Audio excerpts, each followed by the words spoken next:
Hi hello welcome back. ഇന്ന് ഞാൻ വന്നിട്ടുള്ളത് റവയും നേന്ത്രപ്പഴവും വെച്ചിട്ട് നല്ല ടേസ്റ്റി ആയിട്ട് ആവിയിൽ വേവിച്ചെടുക്കാൻ പറ്റുന്ന ഒരു 4 മണി പലഹാരത്തിൻ്റെ റെസിപ്പിയുമായിട്ടാണ്. നല്ല ടേസ്റ്റി ആയിട്ട് ഉള്ളിൽ നല്ല ഫില്ലിങ്ങോടൊക്കെ കൂടിയിട്ടുള്ള ആവിയിൽ വേവിച്ചെടുക്കാൻ പറ്റുന്ന ഈ ഒരു സ്നാക്സ് എല്ലാവർക്കും റെഡിയാക്കാൻ പറ്റും. വളരെ കുറഞ്ഞ ഇൻഗ്രീഡിയൻസിൽ ചെയ്തെടുക്കാൻ പറ്റുന്ന ഒരു സ്നാക്കാണ്. അപ്പോൾ ഇതെങ്ങനെ റെഡിയാക്കി എടുക്കുന്നതെന്ന് നോക്കാം. അതിന് മുന്നേ തന്നെ ചാനൽ സബ്സ്ക്രൈബ് ചെയ്യാത്തവരുണ്ടെങ്കിൽ ഒന്ന് സബ്സ്ക്രൈബ് ചെയ്ത് സപ്പോർട്ട് ചെയ്യാൻ മറക്കരുത്. അതുപോലെ തന്നെ എൻ്റെ വീഡിയോ ഇഷ്ടപ്പെടുകയാണെന്നുണ്ടെങ്കിൽ ഒന്ന് ലൈക്ക് ചെയ്യാനും ഷെയർ ചെയ്യാനും കമൻറ്റ് ചെയ്യാനും കൂടെ മറക്കരുത്. അപ്പോൾ നമുക്ക് ഇതെങ്ങനെ റെഡിയാക്കി എടുക്കുന്നത് നോക്കാം. അതിനായിട്ട് പെട്ടെന്ന് തന്നെ വീഡിയോയിലേക്ക് പോകാം.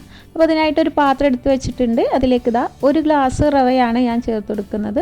വറുത്തതാണെങ്കിലും വറുക്കാത്തതാണെങ്കിലും നമുക്ക് ഇതിലേക്ക് യൂസ് ചെയ്യാം. അപ്പോൾ ഒരു ഗ്ലാസ് റവ ചേർത്ത് കൊടുത്തിട്ടുണ്ട്. ഇനി ആ ഒരു ഗ്ലാസ്സിൽ തന്നെ ഒരു ഗ്ലാസ് പാലാണ് ഞാൻ എടുത്തിട്ടുള്ളത്. ഈ ഒരു പാല് ഒഴിച്ചിട്ട് നമുക്കിതൊന്ന് മിക്സ് ചെയ്തെടുക്കാം. അപ്പോൾ ആദ്യം കുറച്ച് ഒഴിച്ചു കൊടുക്കുക, എന്നിട്ടൊന്ന് മിക്സ് ആക്കിയതിന് ശേഷം ബാക്കിയുള്ളത് ഒഴിച്ചു കൊടുക്കുക.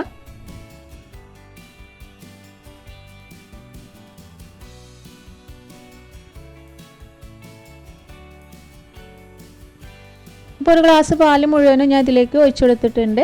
എന്നിട്ട് ഇത് മൊത്തത്തിലൊന്ന് മിക്സാക്കി കൊടുക്കുക. ഇനി ഇതിലേക്ക് ഒരു 1.5 ടേബിൾ സ്പൂണോളം പഞ്ചസാര ചേർത്ത് കൊടുക്കുന്നുണ്ട്. അതുപോലെ തന്നെ ഒരു നുള്ളു ഉപ്പും കൂടെ ചേർത്തിട്ട് ഒന്നും കൂടി മിക്സാക്കി കൊടുക്കുക.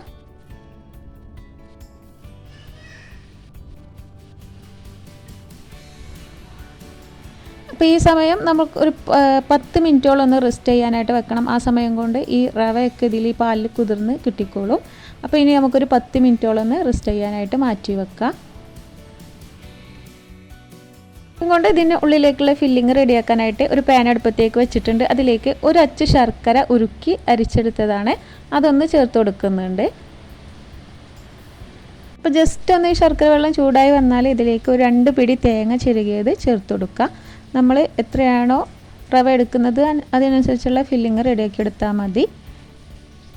ഇനി ഇതും കൂടി ഒന്ന് ജസ്റ്റ് ചൂടായി വന്നാൽ ഇതിലേക്ക് ഒരു നേന്ത്രപ്പഴം 4 ആക്കി കീറി നുറുക്കി എടുത്തിട്ടുള്ളതാണ്, അതും കൂടി ഇതിലേക്കൊന്ന് ചേർത്ത് കൊടുക്കുന്നുണ്ട്. കുറച്ച് ഒരു കനം കുറച്ചിട്ട് അരിഞ്ഞെടുക്കാനായിട്ട് ശ്രദ്ധിക്കുക. ഇനി ഇതും കൂടി ഇതിലിട്ട് മിക്സ് ചെയ്തെടുക്കുക. ഇപ്പോൾ വലിയ കഷ്ണങ്ങളാണെന്നുണ്ടെങ്കിൽ ഈ സമയത്തൊന്ന് ഈ പഴം ഒന്ന് ഉടച്ച് കൊടുത്താൽ മതി. അപ്പോൾ ഒന്ന് ഉടഞ്ഞ് ചെറിയ രീതിയിലൊന്ന് ഉടഞ്ഞ് കിട്ടിക്കോളും. അധികമായിട്ട് പേസ്റ്റാക്കി കൊടുക്കരുത്, ഇതുപോലൊന്ന് ജസ്റ്റ് ഒന്ന് ഉടച്ചു കൊടുത്താൽ മാത്രം മതി.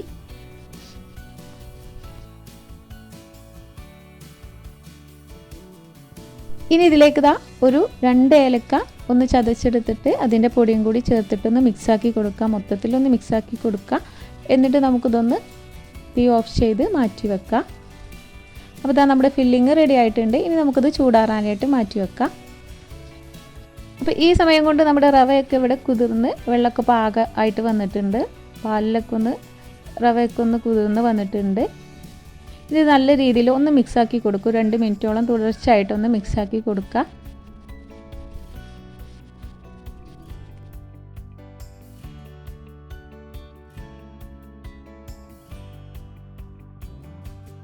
ഇനിയിപ്പോൾ ഇതിലേക്ക് ഒരു 1/2 ടീസ്പൂണോളം ബേക്കിംഗ് പൗഡർ ചേർത്ത് കൊടുക്കുന്നുണ്ട്. ബേക്കിംഗ് സോഡ അല്ല, ബേക്കിംഗ് പൗഡറാണ് ചേർത്ത് കൊടുത്തിട്ടുള്ളത്. ഇതും കൂടി ഒന്ന് മൊത്തത്തിലൊന്ന് മിക്സാക്കി കൊടുക്കുക. അപ്പോൾ നമ്മുടെ ബാറ്റർ ഇവിടെ റെഡി ആയിട്ടുണ്ട്. ഇനി ഞാനിതുപോലൊരു പാത്രമാണ് എടുത്തിട്ടുള്ളത്. ഇതൊന്ന് എണ്ണ തടവി വെച്ചിട്ടുണ്ട്. ഇനി ഇതിലേക്ക് പകുതി ബാറ്റർ നമുക്കിതിലേക്ക് ഒഴിച്ചു കൊടുക്കാം. ഇതിന് പകരമായിട്ട് ചെറിയ ചെറിയ ബൗൾ എടുത്തിട്ട് അതിലേക്ക് ഒഴിച്ചു കൊടുത്താലും മതി.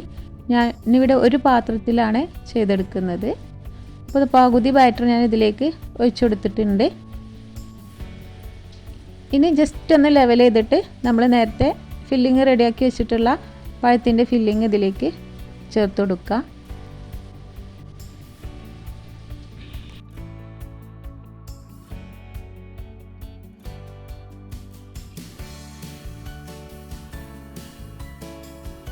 മിക്സ് ചൂടാറിയതിന് ശേഷം ചേർത്ത് കൊടുത്താൽ മതി. അപ്പോൾ ഞാനിതിലേക്ക് പഴത്തിൻ്റെ ഫില്ലിങ് ആക്കി കൊടുത്തിട്ടുണ്ട്. ഇനി ബാക്കിയുള്ള ബാറ്റർ ഇതിൻ്റെ മേലേക്കൊന്ന് ചേർത്ത് കൊടുക്കുക. ഇനി നമുക്കിതൊന്ന് ലെവൽ ചെയ്ത് കൊടുക്കുക. ഇനി ജസ്റ്റ് ഒന്ന് ഇതുപോലെ ഒന്ന് തട്ടി കൊടുക്കുക. എന്നിട്ട് നമുക്കിത് ആവിയിൽ വെച്ച് വേവിച്ചെടുക്കണം. അതിനായിട്ട് ഞാനൊരു പാൻ അടുപ്പത്തേക്ക് വെച്ചിട്ട് അതിലൊരു റിങ് ഇറക്കി വെച്ചിട്ടുണ്ട്. എന്നിട്ട് ഒരു തട്ട് വെച്ചിട്ട് ഇതുപോലൊരു തട്ട് വെച്ചിട്ട് അതിന് മേലേക്കാണ് വെച്ചെടുക്കുന്നത്. നിങ്ങൾ എങ്ങനെയാണോ ആവിയിൽ വേവിച്ചെടുക്കുന്നത് അതുപോലെ ചെയ്തെടുക്കുക. ഇനി നമുക്കിത് അടച്ചു വെച്ചിട്ട് ഒരു 10-15 മിനിറ്റോളം ഒന്ന് ലോ ഫ്ലെയിമിൽ വെച്ചിട്ട് ആവിയിൽ വേവിച്ചെടുക്കുക. ആദ്യം ഒരു 2 മിനിറ്റോളം ഒന്ന് ഹൈ ഫ്ലെയിമിൽ വെച്ചിട്ട് വേവിച്ചെടുക്കുക. അതിന് ശേഷം ലോ ഫ്ലെയിമിൽ ഒരു 10-15 മിനിറ്റിനുള്ളിൽ തന്നെ നമുക്കിത് റെഡിയാക്കി എടുക്കാൻ പറ്റും. അപ്പോൾ ഇതാ ഒരു ഏകദേശം ഒരു 10-15 മിനിറ്റ് ആയിട്ടുണ്ട്. നമുക്കൊന്ന് തുറന്ന് നോക്കാം. എന്നിട്ട് വെന്തിട്ടുണ്ടോയെന്ന് അറിയാൻ ഒരു ഈർക്കിൽ വെച്ചിട്ട് നമുക്കിതൊന്ന് കുത്തി നോക്കാം. ഈ ഈർക്കിളിൽ ഒന്നും ഒട്ടി പിടിച്ചിട്ടില്ലെങ്കിൽ നമുക്കിത് തീ ഓഫ് ചെയ്ത് നമുക്ക് എടുത്ത് വെക്കാം. അപ്പോൾ ഇതാ ഇത് വെന്ത് വന്നിട്ടുണ്ട്. ഇനി നമുക്ക് തീ ഓഫ് ചെയ്തിട്ട് മാറ്റി വെക്കുന്നുണ്ട്. അത് തണുത്തതിന് ശേഷം നമുക്കൊരു കത്തിയോ സ്പൂണോ വെച്ചിട്ട് അതിൻ്റെ എല്ലാ സൈഡും ഒന്ന് നമുക്ക് വിരിവിച്ചെടുത്തിട്ട് നമുക്കിതൊന്ന് പ്ലേറ്റിലേക്ക് മാറ്റാം. അപ്പോൾ നല്ല ഈസി ആയിട്ട് തന്നെ നമുക്കിത് ഈ പാത്രത്തിൽ നിന്ന് കിട്ടിയിട്ടുണ്ട്. വളരെ പെട്ടെന്ന് തന്നെ ഉണ്ടാക്കാൻ പറ്റുന്ന റവ വെച്ചിട്ട്, ഒരു കപ്പ് റവ വെച്ചിട്ട് നമുക്ക് വളരെ പെട്ടെന്ന് തന്നെ ഉണ്ടാക്കാൻ പറ്റുന്ന റെസിപ്പിയാണ്. അപ്പോൾ അധികം ഇൻഗ്രീഡിയൻസ് ഒന്നും ഇല്ലാതെ തന്നെ വളരെ പെട്ടെന്ന് തന്നെ റെഡിയാക്കാൻ പറ്റുന്ന നല്ല ഹെൽത്തി ആയിട്ടുള്ളൊരു സ്നാക്കാണ്. അപ്പോൾ ഇത് നമുക്കൊന്ന് മുറിച്ച് നോക്കാം.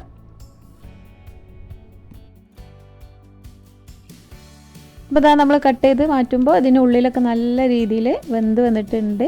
അടിപൊളി, ഉള്ളിലൊക്കെ നല്ല ഫില്ലിങ്ങോട് കൂടിയിട്ടുള്ള തേങ്ങയും ശർക്കരയും പായൊക്കെ ചേർന്നിട്ട് അടിപൊളി ഫില്ലിങ്ങോട് കൂടിയിട്ടുള്ള നല്ല ടേസ്റ്റി ആയിട്ടുള്ള ഒരു സ്നാക്കാണ്.